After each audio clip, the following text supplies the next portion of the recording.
Yan, dahil masama ang panahon, may naisip na naman tayong lalantakan at magluluto tayo ng sopas! Dahil tagulan, masarap humigop ng sabaw. Sopas noodles, yeah. Noodles ang ating gagamitin. Laki may chicken, okay. Ako ay bibili sa tindahan, samahan mo ako. Pag ganito na lang ang gilid, makulimlim yan.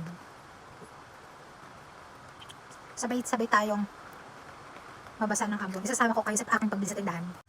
Lagi ako nanonood ng YouTube, so ang dami ko nakikita ng mga vlogger na tumutulong sa mga taong nangangailangan at sa mga vlogger na alam mo yun, yung parang nabibili mo mga gusto mo, lagi puno yung rep nyo, nakakaingit. Kaya ngayon, 4 months tayong tumigil tayo, magbabalik pagbablog. Samahan niyo ako bumili.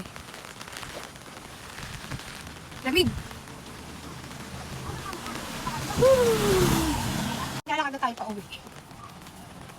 Dala natin ang ating pinamili. Bibili naman tayo na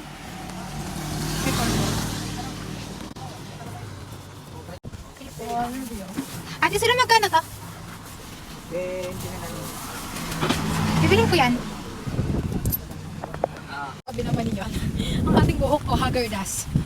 Okay, uuwi na tayo. Nabili natin ang mga ingredients ng ating gagawin sopas. Ang buhok ko parang pinugada ng manok. Okay, parati tayo sa ating bahay.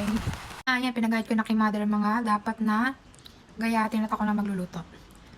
Okay, sasama ko sa aking pagluluto. Takot na naman niya sa camera. Pag nakakita ng camera, akala mo na may... Ayan, magsasopas nga na tayo. Ito ang ating gagamitin. Lucky Meat Chicken. Tayo yung magsasopas. Low budget sopas. Madali lang siya. Nakailang try na ako pagluluto nito. Ang sarap. Sana may matutunan ka. Sana panoorin mo to. Okay, let's start. Okay, lagay tayo ng mantika. Ayan. Sobrang dali lang to. Kayang-kaya yan. Mga ating.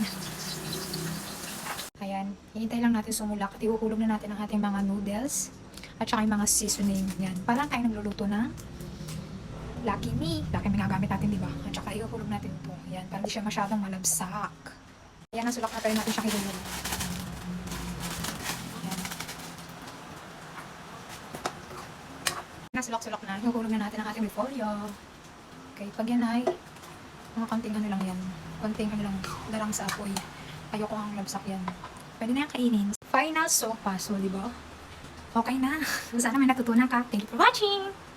So, this is it. Ito na yung niluto nating sopas. Tikman natin.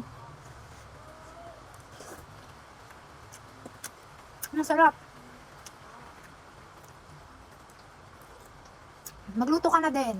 Tamang-tama na ulan.